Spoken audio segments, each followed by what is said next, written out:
작으나 큰 영향력. BC 9세기경에 아람나라 베나뎃 이사와 아수르의 살만이제가 전쟁을 했는데 아람의 군대 장관 나아만의 전공으로 아람이 승리를 했습니다. 당시 약소 국가였던 이스라엘은 아수르를 의지했습니다. 근데 아수르하고 아람이 싸워서 아람이 이기게 되니까 아수르는 무너졌잖아요. 그러니까 그때부터 이제 이스라엘은 아람에게 굉장히 미움을 받고 조롱을 받는 그런 위치가 되었습니다. 그래서 그냥 수시로 그다음에 아람 나라가 아수르가 패전했기 때문에 아람 나라가 이스라엘을 도와줄 이제 소망이 없으니까 그다음에 아람이 그때부터 이스라엘을 자주 침공을 해봤습니다. 이스라엘은 항상 아람의 눈치를 보면서 전쟁에 대한 두려움에 떨어졌습니다. 그러나 하나님은 엘리야의 뒤를 이어 엘리사를 이스라엘의 선지자로 세우셔서 아람이 침략이 올 때마다 이스라엘이 승리하게 하신 것을 볼 수가 있습니다. 열왕기하는 처음부터는 이제 엘리사의 사역에 대해서 기록을 하고 있는데요. 쭉 보면 아람 나라가 굉장히 이스라엘을 괴롭히고 침략해 온 일들이 있습니다. 그때마다 하나님께서 한 사람, 엘리야사 한 사람에게 역사하셔서 엘리사가 능력을 받아가지고 영안이 열려서 보면서 뭐든지 그냥 적대국인 원수 나라 사람들을 막 움직이는 걸 봅니다. 그런 역사가 일어나는 것이 열왕기하에 기록되어 있거든요. 본문에 나오는 나아만은 강대국 아람 나라의 군대 장관이어서 지금 말하면 뭐라죠? 국방장관이죠. 왕에게 크게 신임을 받는 사람이었습니다. 명예가 있고 지위가 있고요. 그리고 백전백승의 큰 용사로 아람 나라 위기를 때마다 아람 나라를 구원해냈고 그 다음에 전쟁에서 승리를 거둘 때마다 막 백성들이 엄청난 그런 칭찬과 호날을 받았습니다. 뛰어난 능력도 있었고 왕에 대한 충성심도 있었기 때문에 아람 왕은 그를 충의하였고 아람에게는 그가 없어서는 안 될 그런 존재였습니다. 그런데 오늘 성경을 보면 나아만에 대한 이런 화려한 황영사들이 쭉 열거된 다음에 그 다음에 한마디를 참고하고 있는데 그러나 그는 나병 환자더라. 그러면 모압이가 나병 환자였다 이 말 아니겠습니까? 큰 용사로 이름을 따지고 있었지만 어느 날부터 몸이 썩고 감각을 잃어버리는 나병에 걸린 것입니다. 우리가 알다시피 나병은 삶의 모든 것을 빼앗아 버리는 불치병입니다. 우리가 뭐 예전에는 나병 환자들을 많이 보았습니다.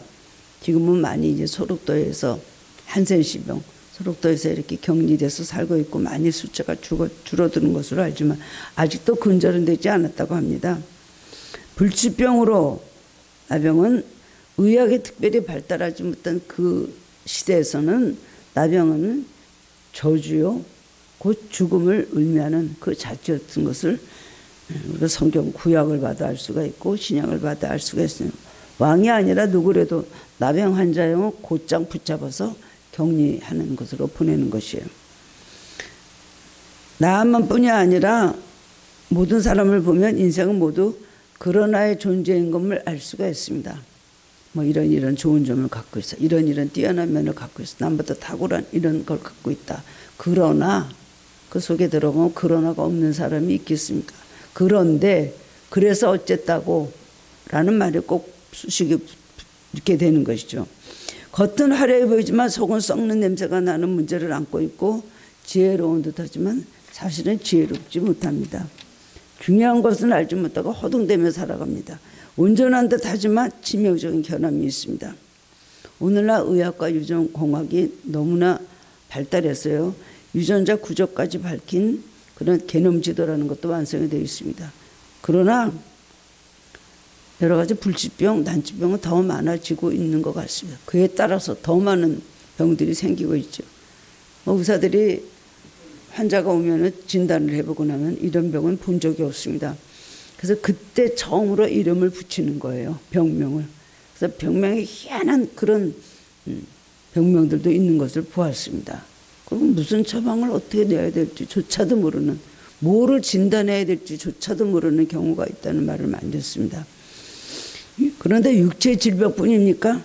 정신적으로 절망의 불치병, 좌절의 암덩어리가 생겨서 마음 문을 닫아버리고 누구와도 진정한 대책 없이 거짓과 그 다음에 홀로 자기 싸매기 인해서 고독하게 살아갑니다.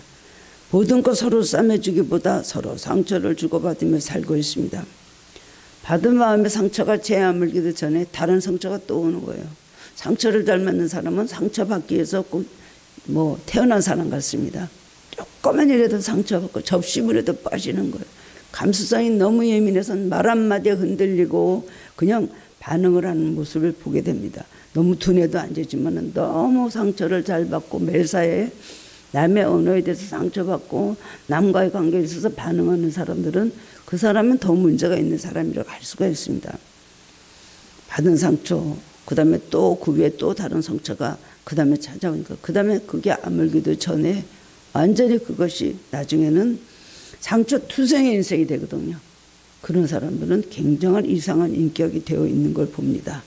현대에는 겉으로는 행복한 듯 울고 있지만 속의 상처를 보이지 않으려고 꾸며놓은 웃음을 웃을 때가 얼마나 많습니까? 우리도 그렇죠. 체면 때문에, 나이 또 지위 때문에, 또 내 아저씨 때문에 웃을 수 없는 환경에도 웃어야 될 때는 웃는 그런 연기를 하고 사는 것 같습니다. 이것이 바로 나만의 문제였고 오늘을 사는 우리의 모습이라는 것입니다. 나병은 나만에게만 있는 겁니다. 나병 환자들에게만 있는 것이 아니라 나병은 오늘도 나에게도 있는 것입니다. 나병의 특징은 뭡니까? 언제 그 병이 들어왔는지 몰라요.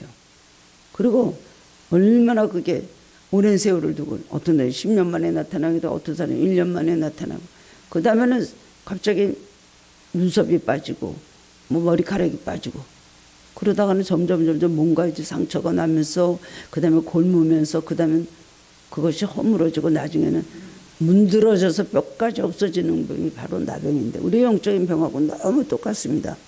어디서 옮은지도 몰라요. 그런데 나병의 가장 큰 특징은 뭐냐면은 상처를 통해서 온다는 겁니다. 그러니까 우리가 상처에 대한 관리를 잘해야 돼요. 상처가 치유가 돼야 돼요. 근데 치유되지 않은 채로 그냥 한번 또 상처 거기다 그야말로 막 군더더기 같아 더 달라붙게 되면 나중에는 치유가 아주 불가능해지는 것이에요. 나병하고 똑같아. 어디서 옮은 것이고 누구한테서 옮은지도 모르고 언제 병 걸리는지도 모르고 상처를 통해서 오고 서서히 털이 빠지고 머리카락이 빠지고 곪아가며 그 다음에 썩고 문드러지는 병. 그리고 죽음에 이르는 병이 바로 이것이 나병인데 우리들의 영적 병하고는 참 다를 것이 하나도 없습니다. 그렇기 때문에 우리는 육신적으로는 나병 환자가 아닌지 몰라도 영적으로는 모든 나병 환자 아니면 나병을 걸릴 만한 그런 요소가 우리는 충분히 있고 나병에 우리는 누구나 다 노출되어 있다는 것을 알아야 되는 것입니다. 나아만이 나병으로 고통받고 있는 이런 상황 가운데 어느 날 기쁜 소식이 나아만의 집에 전해지게 되었습니다. 그 집에 이스라엘에서 포로로 잡혀온 어린 소녀, 옛날 성경에는 계집종이라고 해서 계집종, 어린 소녀 하녀가 하나 있었는데 그가 그 여주인에게 이런 말을 한 것입니다.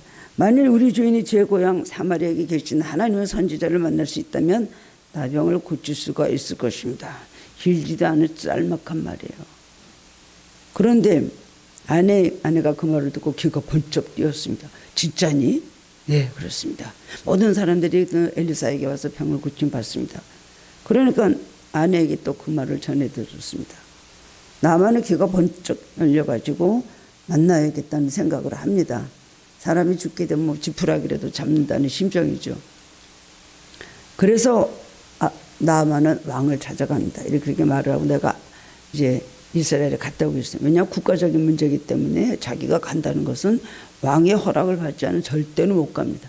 아람하고 이스라엘이 그때 어떤 관계에 있었으면 아주 그냥 긴장이 되고 그런 관계, 촉각을 곤두세는 관계에 있는데 자기가 가야 되니까 왕에게 얘기를 하니까 왕이 친서를 써줬어요. 이스라엘 왕에게. 그 다음에는 이 나아만은 자기가 준비한 어마어마한 엄청난 예물을 가지고 엘리사를 찾아서 사마리아로 가서 엘리사의 집 문에 도착을 하였습니다. 그런데 엘리사는 나와보지도 않고 종 게하시를 통해서 나아만에게 요단강 물에 들어가서 몸을 7번 씻으라고 전해라 일만만 하는 거예요. 나아만은 엘리사의 부대집에 처음에는 분노하였습니다. 아니 우리나라에 강이 없어서 더러운 요단강에 가서 씻으라 그래? 그리고 나와서 내 아픈 것을 손으로 얹고 안수기도를 해야지. 곱빼기도 안 보이고 내가 아람 나라의 군대 장관이었는데 이럴 수가 있어. 막 분노를 해서 말머리를 돌려갖고 다시 돌아가려고 하는데 신하들이 그랬습니다. 뭐 더한 것도 할 텐데 몸 요단강에 씻으라는데 그건 그게 대단한 일입니까? 좀 해보십시오. 여기까지 왔는데 그 말을 듣고 나만의 교만을 꺾었습니다. 그래서 요단강에 가서 몸을 7번 씻었더니 깨끗하게 지위를 받는 기억을 체험했다는 것입니다. 이것은 하나님의 권능이요 하나님의 은혜요 하나님의 섭리인 것입니다. 오늘 나아만의 이야기는 이렇게 해피엔딩으로 끝나므로 우리는 참 신이 납니다. 하나님 살아계시는 보여주셨구나. 엘리사의 능력이 대단하다. 하나님께 약자를 도우시는 하나님이시구나라는 것을 우리는 깨닫게 됩니다. 이 사건에는 나아만에게 하나님의 선지자 엘리사를 소개해준 한 작은 소녀의 역할이 얼마나 컸는가 알 수 있고 그의 영향력이 이스라엘의 운명까지도 바꿨다는 것을 알 수가 있습니다. 이 소녀는 나아만의 집에 하녀가 된 신분입니다. 힘도 없고 초라하고 정말 존재도 없는 바로 그런 사람이었죠. 그런데 해방될 가능성이나 있으면 그것도 없습니다. 그런데 이렇게 절망적인 상황 가운데 있었던 작은 여자의 믿음이 큰 영향력을 발휘하였다는 겁니다. 그 영향력으로 아람 나라의 군대 장관을 전도하고 아람을 복음화시키는 위대한 일을 한 것입니다. 우상을 섬기는 이방 나라에서 전능하신 여호와 하나님의 살아계심을 증거하였습니다. 이 일이 있고 난 다음에 아람 나라는 한동안 이스라엘을 쳐들어오지 못했습니다. 군대장에 가서 나병을 고치고 왔는데요. 그 말이 전해졌겠죠. 왕도 그걸 알았겠죠. 그냥 한동안은 침략을 해오지 못하는 거예요.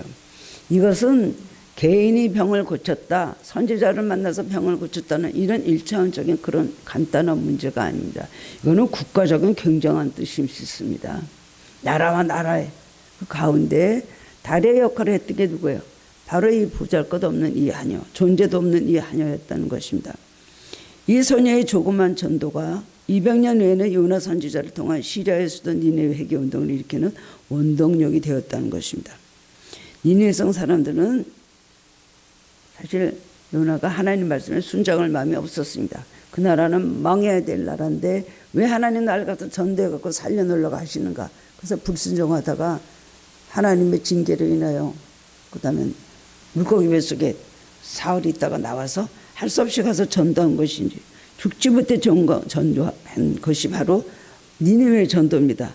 그런데 요나의 외침으로 왕으로부터 짐승까지 회개하는 역사가 일어났습니다. 이런 일이 어떻게 가능했을까요? 벌써 한 여자의 믿음의 전도로 복음의 시가 나아만에게 전해졌고 그를 통해서 아람 나라 사람들의 마음이 준비가 되었기 때문입니다. 같은 지역입니다. 결국 그 이후에 거기에 니느웨에 큰 해가 있던 그 불씨가 이 여자의 작은 전도에서 일어났다는 것입니다.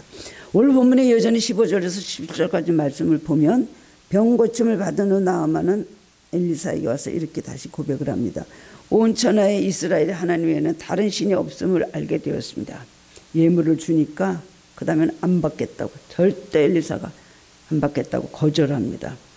그러니까 그 다음에는 나아만이 말하기를, 그러면 내가 가서 할 수 없이 다른 신에게 제사를 할 때 할 수 없이 해야 되니까 그거는 좀 용서해 주시기 바랍니다. 그러나 내가 하나님을 섬기겠습니다. 그러면서 좀 흙을 달라고 합니다.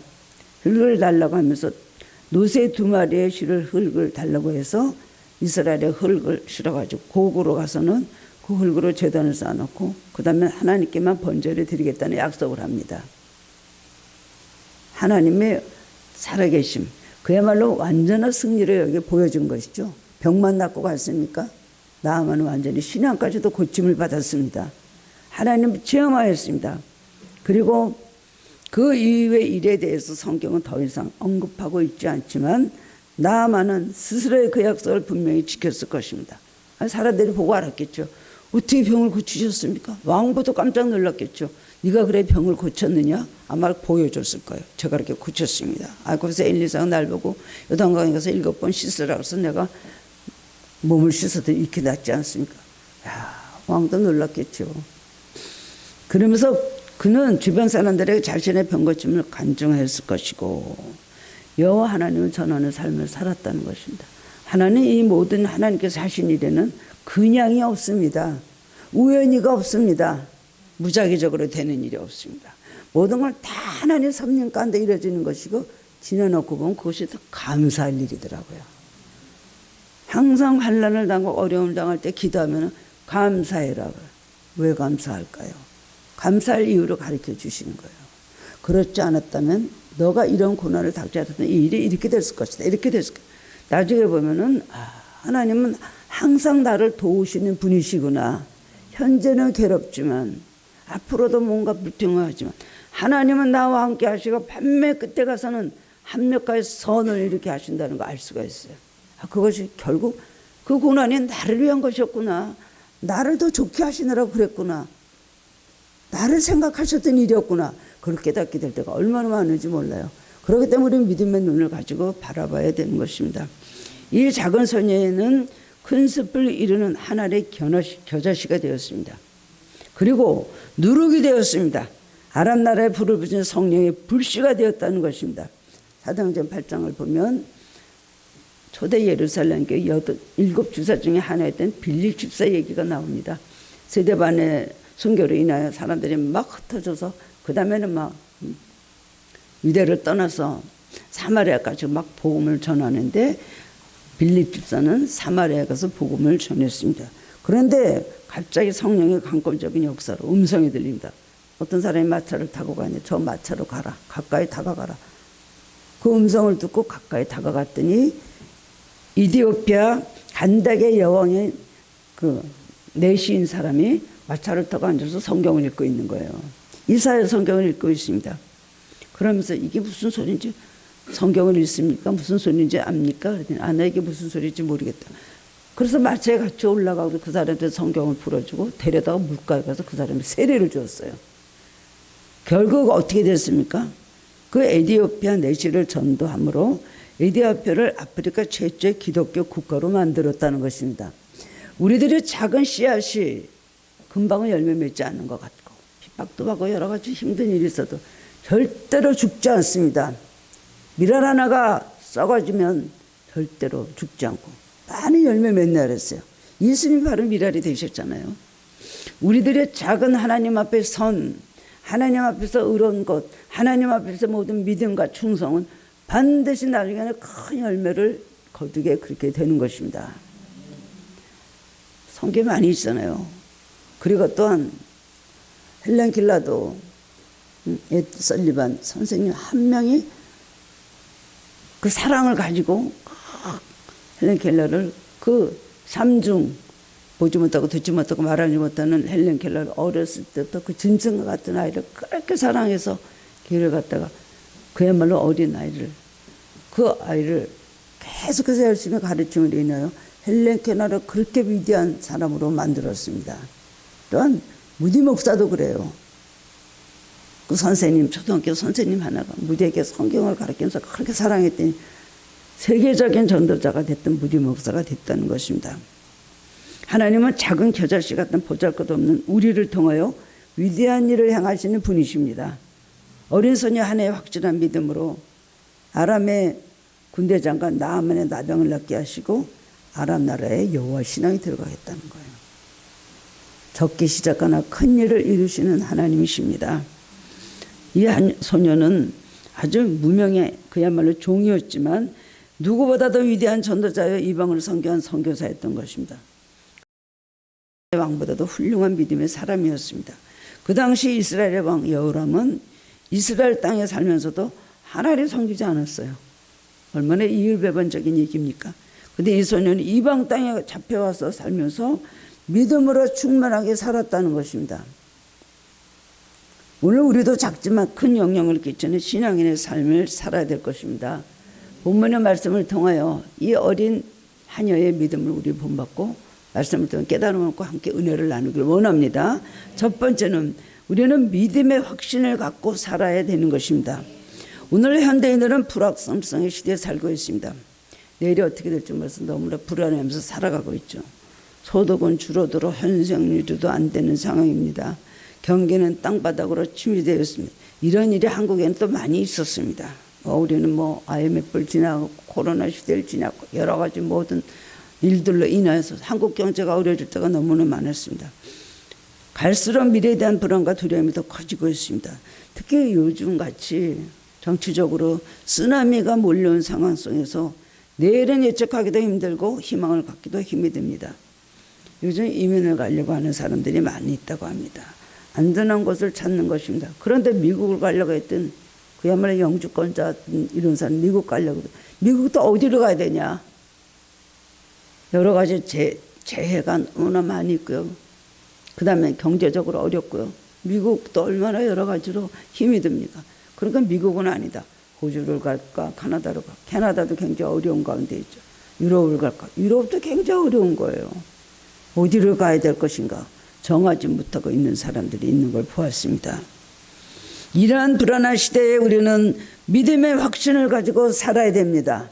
이럴수록 하나님을 바라보고 하나님 의지하는 신앙을 가지고 살아야 됩니다. 무슨 일이 있어도 하나님만 바라보고 어떤 환경이 있다 할때도 흔들림이 없어야 돼요. 내가 하나님 앞에 바로 서고 하나님 나를 인정하시고 내가 하나님 안에 은혜 속에 살고 있다고 하면은 담대할 수 있습니다. 얼마든지 담대한 믿음이 생기는 것입니다. 상황이 어떻고 환경이 어떻고 나를 둘러싸고 있는 그것이 두렵지가 않습니다. 그래서 다윗도 천만일에 나를 둘러싼다 할 때 나는 안연히 하나님을 의지하겠다고 그렇게 고백을 했습니다. 우리는 미래에 대한 확신을 가지고 살아야 됩니다. 천국에 대한 소망을 가지고 담대하게 살아가야 됩니다. 그리고 불신, 불안, 절망, 좌절 속에 살아가는 사람들에게 하나님에 대한 확신을 심어줘야 되고 미래에 대한 소망이 없는 사람들에게 소망을 주고 천국까지의 소망을 그들에게 전하는 사람이 되어야 되는 것입니다. 내가 믿음이 확실하면 얼마든지 그렇게 할 수가 있습니다. 우리 주님께서 사마리아에 계신 엘리사 선지자를 만나면 좋겠습니다. 그가 나병을 고쳐줄 수 있을 것입니다. 이것은 죽음을 내건 말입니다. 만약에 나아만이 갔다가 거기서 고치지 않으면 금방 와서 아마 이 아이 소녀부터 죽을 겁니다. 너 왜 그런 헛된 소리 해갖고 가서 되지도 않고 왔잖아. 그런데 이 소녀는 아주 확실하고도 담대한 믿음을 가졌습니다. 그의 몸은 비록 포로였지만 그의 마음과 영은 포로가 되지 않고 그의 말에 능력이 나갔습니다. 결국 이 소녀의 확신의 참말에 나아만의 마음이 움직이기 시작을 했다는 것입니다. 여러분이 그리스도인이라면 하나님의 사랑과 능력에 대한 확신을 갖고 믿으시기 바랍니다. 긴가민가 하시지 마시기를 바랍니다. 어디 가서 말 한마디를 못해요. 하나님 사랑해 주셔서 말 한마디를 못해요. 그리고 자기가 체험을 하고도 가서 간증하십시오. 그러면 아유 어떻게 그런 거 하느냐 그래요. 사람들이 자기를 어떻게 볼지 모른다고. 빛이 강하면 빛은 어둠을 뚫고 나가게 되어 있습니다. 여러분의 믿음이 확실하게 빛이 쌓여지고 단단하면은 여러분 그 믿음이 그야말로 능력을 발휘하고 빛으로 나가게 되는 것입니다. 누군가의 삶에 영향을 끼치려면 먼저 나부터 또 구원의 확신이 있어야 되고 하나님의 은혜에 대한 믿음이 있어야 됩니다. 확신을 갖고 사는 사람은 누구도 못 말려요. 그 말에 강한 설득력과 능력이 있습니다. 특히 주님의 살아계심을 체험한 일이 있었다면 그 체험으로 다른 사람을 쉽게 감화시킬 수 있습니다. 왜 우리에게 체험을 주십니까? 먼저 내가 확실한 믿음을 거할 수 있고 부정할 수 없는 그 체험을 가지고 하나님 살아계시면 분명히 나는 알고 있어. 남자 알지만 나는 나만은 알고 있다. 나는 체험하였다 하잖아. 그 다음에 그것을 남들에게 전하게 하시는 거. 그래서 우리에게 체험을 주시는 겁니다. 물 가서 예수님 만났던 사마리아 여인이 처음에는 이 얘기 저 얘기 하다가 물 떠오는 얘기 하다가 그 다음에는 예수님 얘기저기 하다가 내 남편 불러오라. 내 남편 지금 없습니다. 내 남편이 5이 있어서 지금 사는 사람도 내 남편이 아니구나. 그 말 듣고 예수가 깜짝 놀랐잖아요. 그러면서 당신은 선지자입니다. 또 예배에 대한 걸 물어보고 하다가 나중에는 예수님이 메시아인 걸 알았어요. 자기 마음에 평안함이 오거든요. 자기 마음에 그 모든 죄의식이 사라지거든요. 소망이 생기거든요. 갑자기 체험하니까 믿음이 생겼잖아요. 그러니까 그 다음에 물 들어갔다 물덩이를 버려두고 자기 사마리아 동네로 달려 들어갔습니다. 거기 가서 내가 메시아를 만났다. 나의 모든 걸 다 알고 있는 저분이 그리스도가 아니냐. 그래서 가서 복음을 전했더니 사마리아 사람들이 막 다 예수님께 왔어요. 그리고 예수님이 초청을 받아서 그 동네 가서 유하시면서 거기서 전도를 많이 하셨다는 말씀이 있습니다. 확신이 있는 사람은 말을 잘하지 않아도 잘 못하는 그 말에서 강한 능력이 나아갑니다. 짧은 말에 호소력과 설득력이 담겨 있습니다. 안드레는 형 베드로에게 나 형 메시아를 만났다 가서 전했기 때문에 또 베드로가 예수님을 만나게 됐죠. 그 다음엔 빌립은 친구 나다리에게 와 보라. 이 세자의 세자 와 보라. 겉만 봤는데 나다나엘이 무슨 나사렛에서 선한 것이 나을 수가 있겠느냐 하니까 와 보라. 가갖고 예수님을 만나갖고 예수님 말씀하신 거 듣고 나다나엘은 그날로 주님의 제자가 되었습니다. 말이 짧으나 많으나 확신 있는 믿으면 역사가 일어나는 것입니다. 여러분도 이런 능력의 사람, 믿음의 사람이 다 되시기를 주님의 이름으로 축원합니다. 두 번째로는 신뢰받는 자로 살아야 됩니다. 사람들이 예수 믿고 구원받는 데 가장 결정적인 역할을 하는 사람은 가족과 가까운 친구와 이웃들입니다. 전혀 모르는 사람에게 전도받고 예수를 믿게 된 사람은 전체 수의 14%밖에 되지 않는다고 합니다. 나머지 86%는 대부분 모두 가까운 사람들의 전도에서 예수를 믿게 되었다는 것입니다. 그러므로 내가 자주 만나는 사람들, 즉 가족, 친구, 동료, 이웃들은 모두 구원의 대상자들인 걸 알아야 되고 내가 그들의 내세를 책임져야 될 사람들입니다. 누가 전도 대상자 할까요? 많은 사람들이 그걸 걱정하죠. 전도 대상자 써내라 그러면 누굴 써내죠? 누굴 써내죠? 눈으로 보이는 게 다 전도 대상자예요. 약국에 가시지 않습니까? 그 다음에는 뭐 어디 뭐 마트에 가시지 않습니까? 아니면 미용실에 가지 않습니까? 다 여러분 보는 사람, 만나는 사람들이 다 전도 대상자인 줄 아시기 바랍니다. 항상 그게 정답이죠. 그렇기 때문에 가장 많이 열매 맺는 전도는 관계 전도입니다. 우리는 노방 전도도 하고 전도지도 나눠주지만 이것은 토양을 가꾸는 일이고 또 오래 걸리는 일이고 어떻게 강권적으로 그 사람을 만나서 주님 앞으로 이끌어 오겠습니까? 그런 확률이 쉽지는 않죠. 그러려면 엄청난 능력을 받아야 됩니다. 그리고 가장 효과적인 전도는 애정을 가지고 하는 관계 전도입니다. 애정 있는 사람들, 내가 만나는 사람들, 접할 기회가 많은 사람들, 그런 사람들에게 전도하는 관계 전도가 가장 효과적인 전도인 것입니다. 그런데 가장 기초적인 걸 뭘까요? 관계 전도의 기초는 뭘까요? 기본은 뭘까요? 내가 그들에게 신뢰를 받아야 된다는 것입니다. 저 사람을 볼 때 정말로 달라졌어. 저 사람을 볼 때 진짜 신앙이 있다. 저 사람은 정말 은혜를 받았다. 거기서 예수 그리스도가 그 삶에서 발견이 돼야 되는 것입니다. 그러면 나를 보고 누구를 발견해요? 나를 보고 예수님, 내가 전하는 예수님은 나에게서 발견하길 원하거든요. 발견돼야 되는 것이에요. 저 사람의 저런 모습이 예수님, 저 사람이 전할 때는 저 안에 예수님이 저런 분이구나. 거기서 감동을 받는 것입니다. 내가 남에게 신뢰받지 못하면서 어떻게 내가 전하는 말이 먹혀 들어가겠습니까? 감동을 주겠으니까 콧방구나 치는 것이죠. 오늘 본문에 등장하는 이선의 신분이 한영이지만 그러나 자세히 알 수 없지만 주인으로부터 신뢰와 인정을 받고 있었다는 것을 알 수가 있습니다. 어떻게 이런 조그만 여자 계집애가 하는 말을 그 나아만의 아내였던 여의 주인이 듣고 그 말이 맞냐? 라고 끌려 들어갔겠어요. 확실합니다. 확실한 보통 같은 그런 소리 하면 딱이나 맞죠. 딱이나. 더구나 다른 신을 섬기는 우상 섬기는 나라에서 이스라엘의 여호와의 종이 있다는 말하면 그게 먹게 들어갈 얘기입니까? 그것은 평상시부터 그 아이의 신뢰도가 굉장히 높았다는 것, 결정적인 순간에 설득력이 됐다는 것을 알 수가 있습니다. 그래서 이 소녀의 말을 들은 여주인은 즉시 자기 남편에게 얘기했고 그 다음에 4절을 보면 나아는 아람 왕에서 그 말을 전합니다. 폐하, 내가 이스라엘의 사마리아에를 좀 다녀와야 되겠습니다. 거기에 저의 나병을 고쳐주신 여호와의 선지자가 있다고 합니다. 누가 그러더냐?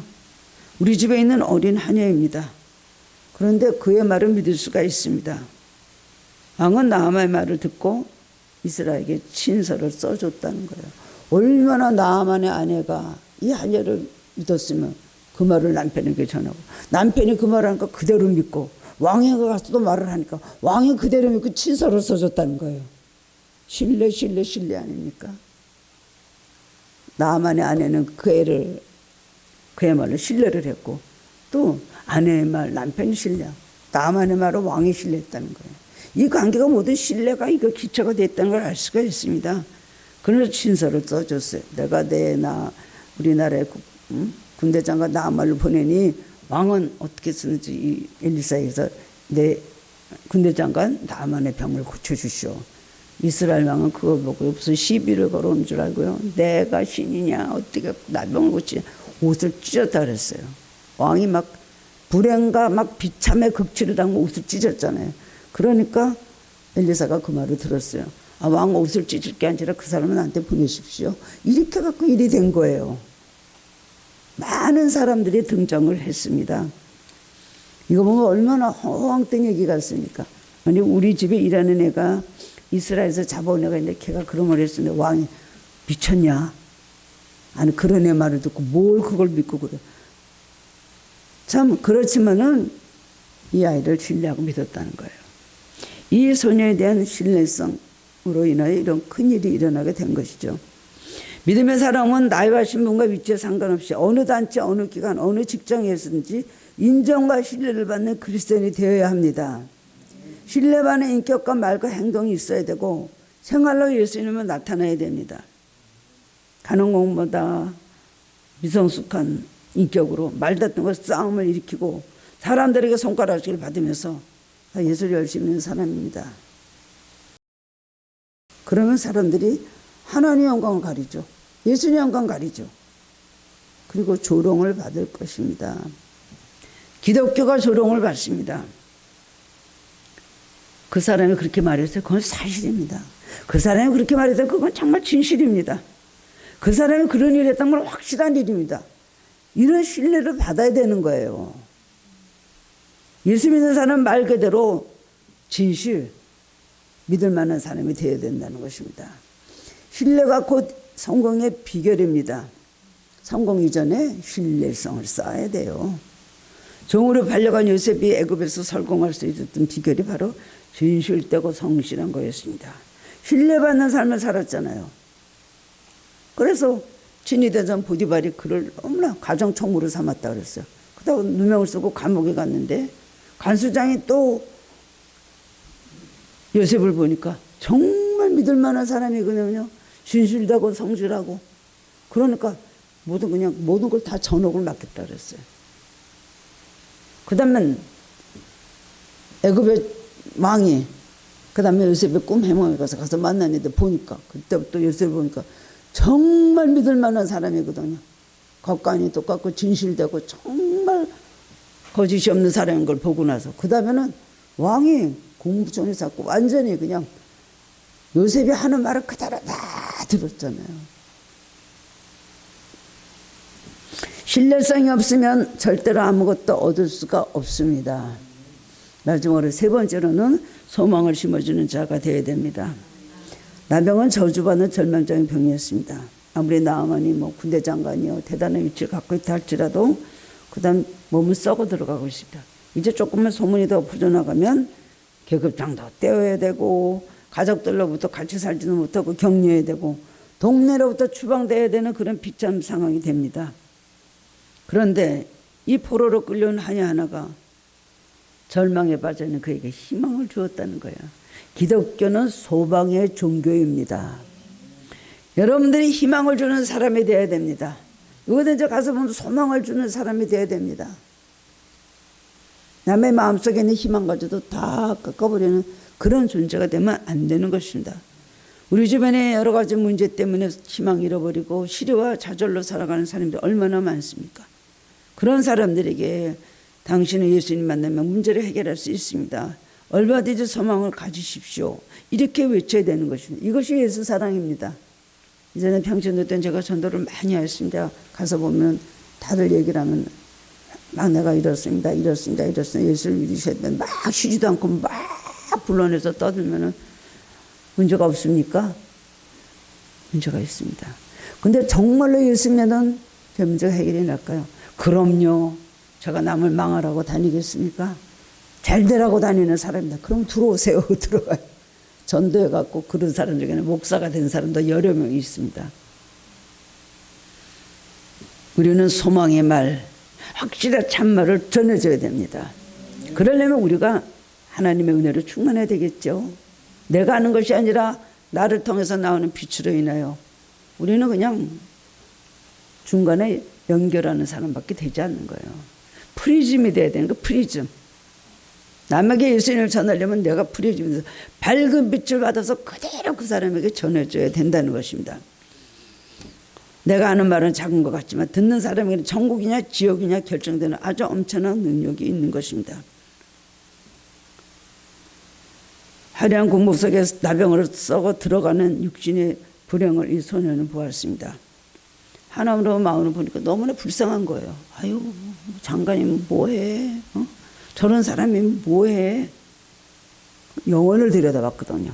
그러니까 너무나 불쌍하고 썩어져가는 육신을 보니까 더욱더 긍휼한 마음이 생긴 거예요. 어둠 가운데 남에게 빛을 전하고 소망을 심어주는 사람들은 하나님께서 크게 들어 쓰십니다. 그런 마음의 정의로움, 그런 마음의 사랑, 그런 마음의 푸근함이 있는 사람은 하나님께서 들어 쓰십니다. 예수님의 복은 언제나 희망을 말씀하고 있습니다. 복음의 본질은 소망입니다. 예수님 이렇게 말씀하십니다. 너는 일어난다. 너는 고침받을 수 있다. 죽지 않고 살아난다. 나도 봐라. 저가서 죽었지만 나는 부활해서 살아났지 않냐? 너도 부활하게 될 것이다. 오늘 우리에게 말씀을 통해 이렇게 말씀해 주고 계시는 겁니다. 남에게 소망을 심어주는 사람이 되면, 남의 마음속에 소망을 끌어내서 그것을 다 찢어버리는 사람이 되면 절대로 안 됩니다. 우리가 전하는 메시지도 그렇고 우리 삶을 통해서 늘 남에게 소망을 주고 기쁨을 주고 활력소가 되는 사람이 되어야 되는 것입니다. 이 소녀는 한 가정뿐 아니라 한 사람뿐이 아니라 왕실, 한 나라, 한 시대를 복음화시키는데 위대한 일을 하는 인물이 되었습니다. 자기는 몰랐지만 하나님 이 하녀를 왜 그 집에 들여보냈을까요? 사명을 갖고 들여보냈습니다. 요셉도 사명을 가지고 애굽의 종으로 팔려간 것입니다. 오늘 여러분의 이런 놀라운 영향력이 있습니다. 겨자씨가 커져서 큰 나무가 되듯이 누룩이 작지만 퍼져나가면 큰 일을 하듯이 여러분의 영향력을 선한 영향을 끼치고 사시기를 바랍니다. 악한 영향력을 죽이고 선한 영향력을 가지고 항상 살고 어디든지 가면 나 때문에 남들이 일어나고 뭔가 달라지고 예수를 더 잘 믿게 되고 이런 능력을 우리는 받았습니다. 훈련도 받고 연단도 받고 말씀 영양분도 충분하고 쌓은 기도도 많습니다. 영향력이 많이 잠재되어 있는데 부족하다고 생각하지 마시고 이 영향력을 기회가 있는 것마다 여러분 다 발휘하시기 바랍니다. 그래서 성령의 큰 역사를 일으키는 하늘교회 성도님들이 되시기를 주님의 이름으로 축원합니다. 사랑의 주님 말씀을 통해서 다시 한번 소망을 가지고 힘을 얻게 해주시니 감사합니다. 주님 성경에 나온 작은 이야기들 하나님 글씨 한마디 한마디 다 우리에게 뜻이 있고 하나님의 마음을 우리에게 전달해 주는 말씀이라고 생각을 합니다. 오늘 이 나아만을 그렇게 나병을 고치고 돌아가서 산 증인이 되게 했던 이거는 어린 작은 소녀의 일이라고 주님 말씀하고 있사오니 주님 누구를 통해서 어떻게 역사할지 모르는데 우리는 하나님의 음성을 누구를 통해서든 들을 때 아멘으로 받아들이고 순종할 수 있게 하여 주옵소서. 어린아이를 통하여서 주변의 사람을 통하여서 가까운 사람을 통해서 아니면 우연히 만난 사람을 통해서도 하나님은 말씀하십니다. 역사하십니다. 우리도 그런 눈을 가지고 하나님 많은 사람들에게 소망을 주고 그들을 일으키는 사람이 되게 하여 주옵소서. 선한 영향을 끼치는 참된 그리스도인들이 되게 하여 주시옵소서. 예수 그리스도 이름으로 감사하며 기도드리옵나이다. 아멘.